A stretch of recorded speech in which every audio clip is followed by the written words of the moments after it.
Well, we've been to London to the Ace Cafe and we've been to Birmingham for the Motorcycle Museum, and now we've just ridden 2 hours to come and visit Huddersfield's finest, Mr. James Whitham. We are now at Huddersfield International Airport.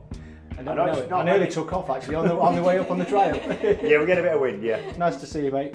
Nice to meet you, Jamie. Come on, let's go and have a bit of a chat and a memory lane, shall we? Sound job, yeah. It's a fair few years that we've got to discuss, mate. But we went to the museum yesterday, and one thing that Sprout! That Sprout, he's alright, he seems to like you. One thing I saw yesterday that really brought some memories back was the Nortons. The rotary. The rotary engine. Yeah, I did a bit of time racing against. So I've ridden the Norton. I was just testing. You won't want to ride it, you know. No. Not an easy thing to ride. No, that big corners very well. sort of spinny thing. Had loads of inertia. Then as the wheel slowed down, it had just awful thing to ride. I wanted to come up and see you because we were talking about the heritage of British motorcycle engineering and also the sporting competition side of it. And you were there right from the start. I remember being 12 years old at Cadwell Park, and you were flying around on a fast orange YZF Yam in the British Superbike Championship at that time. And you were the first person with Niall Mackenzie and all the rest of the guys that were racing then. That was my introduction to motorcycle racing. Just tell us how you and why. Well, blooming heck, you were in BSB yourself about 2 years after, about 15 or something. I can remember you arriving. Because of you guys. It was I think different times then. I started racing because a good friend of my dad's had a son who was a couple of years older than me, and he started racing, doing a bit of club racing, and I looked up to him and wanted to race. I thought racing was a cool thing to do, and so that's how it started. I think now it's a little bit different in that people see they get into the sport and they see a future in it as a living, or they're a lot more driven than we were when we started club racing. I want to race at Cadwell and Brands Hatch and Mallory and have a bit of fun and do some wheelies and enjoy myself. And it's not until you start doing well that you start to think, oh, I'm all right at this. When was that? Started in 83, and by the end of 84 my club racing days were done because I was good enough to be doing national championship racing, so that's what happened. So by the end of 84, I would be 17, I was doing national championship stuff. And then if you do well enough, you get looked at by factory teams. In my case, it was Suzuki, and four strokes were just starting to take off. All race bikes were 2 strokes in my early days of racing. There were no 4-stroke racing. And then the road-based classes started coming through, so your super bike, super sport, your F1, and I got offered a deal to jump straight from a 125 to a 750cc 4-stroke Suzuki. So I did that. There's a little bit of a learning curve involved, but then, so I felt like You got good quickly, didn't you? Yeah. I was reading, obviously, the whole history this morning, but it was from a few years of kind of club racing, and then you were straight into. But I think you do, don't you? The early 90s. You were the same. I think if you got something. Yeah, I think so. Yeah, I think, and then once you realise there's maybe a living in it, or it is the thing you're good at. Because I'd never been good at anything else. I wasn't that good at school. I'd never been good at football. I was brought up on this place, so it's a 2-mile walk to anybody else's house to play football, any team sport, cricket, football, whatever. I was rubbish at because I was up here on my own. I got 3 sisters, no brothers, so I was an individual sports type of a person. And once you start getting good at whatever sport you've chosen, in my case motorcycle racing, then you start to latch onto it, then you start to train, then you start to research it, then you start to think about it, then you start to do everything you can to get as good as you can be. But in the first instance, you don't, because you just want to have fun. And how old you were the first time you hopped on a motorcycle? I was on bikes because my dad was into bikes and took me to watch at the Isle of Man, and we went to watch racing all over the country. I was on bikes from being 4 or 5 years old because we had room. A rally. Rally was well. The thing we called a rally wisp. Rally wisp, that's but it. Only because the rally wisp I'm a bit embarrassed about, because that was a ladies' shopping bike with a basket on the front and a little 50cc engine. But Well, your sister's using that too. Yeah, exactly. But it was better than having a push bike. So, and by the time I was, I guess 19, 20, I was racing for Mick Grant, who was then running the Suzuki squad. I was lucky enough that Mick Grant was an ex-rider from before my time. He lived about 5 miles on the other side of town, so that helped. And you know what it's like. You get good at something, and then it becomes your life. Well, you become obsessed with it. Obsessed, absolutely obsessed. And then you had a goal. Yeah, and What was the goal? I don't know. I think if you speak to, you could probably pick any 15-year-old kid out of any of those Talent Cup, British Talent Cup or Red Bull Rookies or whatever, and they would say, "I'm going to be world champion." Yes, and that's a what brilliant. they all say. It's a brilliant thing to have when you're that age, and it's their dream, and that's fantastic. I think in my day, certainly from up north, you only ever thought about the next step. You know, you started winning club races, then thought, well, I might be able to do all right at a national race. And then you start doing all right at national races, then your mate will say, well, why don't you enter international race? We can go do this race. So it was more incremental. You know, you didn't think of I never at any point thought I was going to be world champ or British champ. I just thought, we'll just see what we can do with this. So it was a sort of different way of going about it then. Obviously, the two British superbikes, the championships that you won, did at those points racing against some real big names in the championship at that point. I know the level from British Championship to World it seemed closer back then. Yeah, but that's not because of the people doing it. I'm a firm believer that the fast men in any era are going as fast as is possible to go. I think the depth of field goes up and down a little bit, but actually, because the biggest difference then were the regulations for World Superbike were exactly the same as the British Superbike regulations. So you maybe didn't have the money with your fast orange Yamaha that maybe the Belgada team was spending on their bike, but you could run the same stuff. You had a bike that was reasonably fit for purpose. Yeah. And obviously 95, 96, and you had a huge setback with your health with Hodgkin lymphoma, right, in 96. 95 I was diagnosed with cancer first time, because it's happened about 3 times afterwards. Yes. And that's just become part of my story, really. I didn't expect it the first time. I was 26 and reasonably healthy. Physically or mentally, what did that change anything of your approach to motorcycle racing? Or? Yeah, I wasn't scared of falling off. Honestly. Really? You think... So you were thinking the dangers? I think you would be an idiot not to have assessed the dangers when you race motorbikes for a living. The time to do it is before you do it, not after something bad happens. So you're accepting a certain amount of risk in your job, like a lot of people do. Yes, like, of course. I guess there's a lot of professions that have an element of risk if you're a builder or whatever you do. But actually, after the cancer scare, it seemed a more honest. I wasn't as scared of. I could accept the risk of riding a bike and falling down and getting hurt. It was hard to accept the fact that I nearly died of something. I didn't see myself as deserving of it. I thought, I haven't done anything here. I don't drink, I don't smoke, I live healthy, and I still got something that nearly killed me that I did nothing to promote. So the bike racing then became safer. It seemed safer. So did you become a better rider for that, do you think? I enjoyed it more. Did you? Yeah, God, yeah, because like a new perspective of mortality, basically, from it. Bottom line is, and I shouldn't say this, but going out in a blaze of bullets, hurting myself badly off a motorbike seemed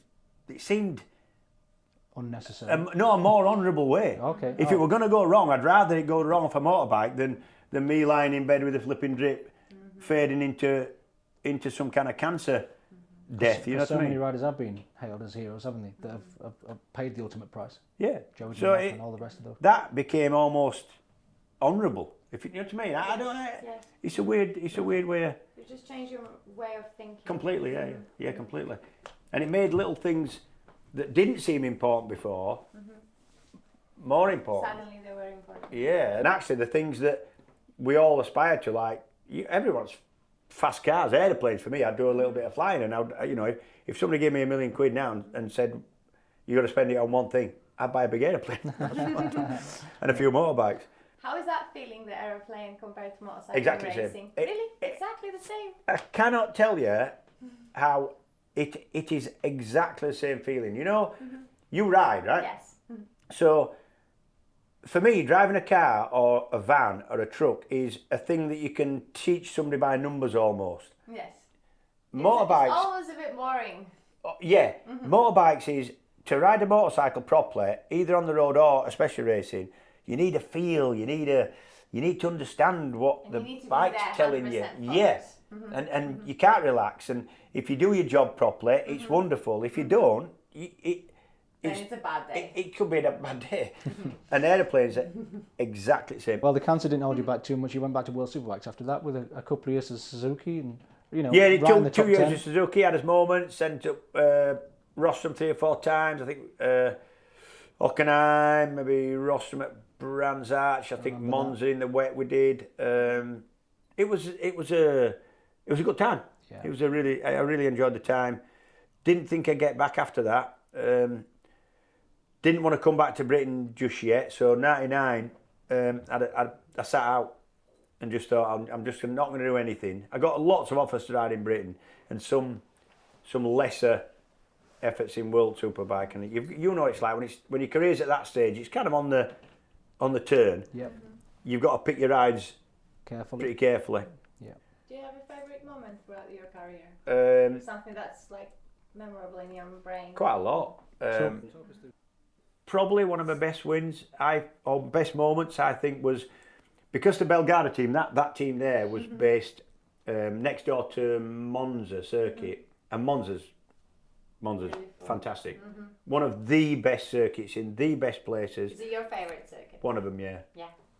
When you're in a 5 or 6 bike dice at Monza on a supersport bike with a lap to go, it's special. a lottery. It's special, a little yeah. bit. You can do everything right. You can have a plan. It's like everybody's got a plan in a supersport race if there's 5 people together. It's like Mike Tyson once said, everybody's got a plan till they get punched in the face. Yeah. And that's exactly what it's like.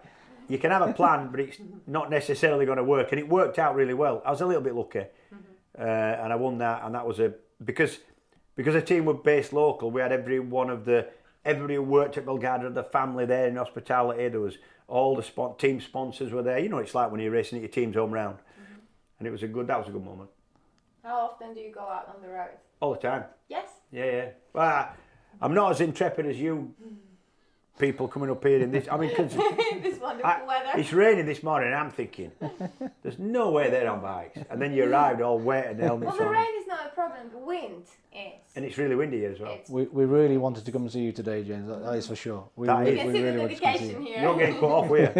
You're not getting put off. Well, you've been the voice of the motorcycle racing for as long, if not twice as long as what you were as a rider. And Yeah. what is, obviously you watch them all, you commentate them on, so you see every single race from then to now. What's changed about the whole industry and riders and racing in itself? I think essentially it's the same sport, and I think that's why I still love it. I like the idea that because it has its dangers, and it has its dangers at all levels, more or less of a degree. I like the fact that it's a sport you've got to be committed to. You can't do it lightly. You've got to think about what you're doing. You've got to commit to it. There's some brave people involved. I think if you didn't have a bit of a sort of character about you and a bit of strength about you, it wouldn't be the sport for you, I don't think. I like that part of it. I think it's more difficult to compete at the highest levels without a big, technically savvy crew. I think the days when you could set off to do, let's say, a World Superbike round, and this was very possible in the 90s, you could set off with a transit van, a motorbike, your dad, and a mechanic, or whatever your crew was, and you could finish top 10. Yeah. And it was done. I think those days are gone now, which depends which way you look at it. So I think that's changed. I think it's a good sport still. I think it's, and I think the fact you do get knocked about at times, and there is an element of danger, makes it a better sport. Yeah, I don't mean that in a bad way. I don't mean that it shouldn't be made as safe as it possibly can be, but I think a sport with an element of risk has people who are more committed and think about things more. That makes sense? Yeah. That make any sense? Definitely. I don't want to sound like, you know, we race at some horrendously dangerous circuits, and I'm glad they don't do that anymore. Yeah. But actually, there's still an element. You can still fall off a motorbike and lose your skin, break your collarbone or whatever, you know. And I think that breeds a good group of people. Well, I've got one more question. What's on James Whitham's bucket list still? Not much, you know. No? No, I don't want to regret things, and I don't have a massive bucket list that's unachievable. I've done some really good stuff. I've ridden across America on a motorbike with a bunch of mates. That was a thing I look back on that was brilliant. I did better at racing than I ever thought I would do when I first started. If you would have said how good, when I was 16, if someone said how good are you going to be at racing, no way would I have said. You know, I've overachieved in terms of what I thought I might be able to do. I don't regret much really. I'm quite happy. Bucket list, I would say I'd like to do a bit more flying, like to do some motorbike trips I'd love to do still. Eastern Europe would be a good one for me. I've done East Germany, I've been to Colditz Castle on motorbikes, I've been to Berlin. I'd like to do a bit more road riding into Eastern Europe maybe. But not much. There's not much that... That's quite a nice feeling, right? Yeah. I think a lot of people have these bucket lists that they're only ever going to get a quarter of the way down, you know. I'll tell you what I do want to do.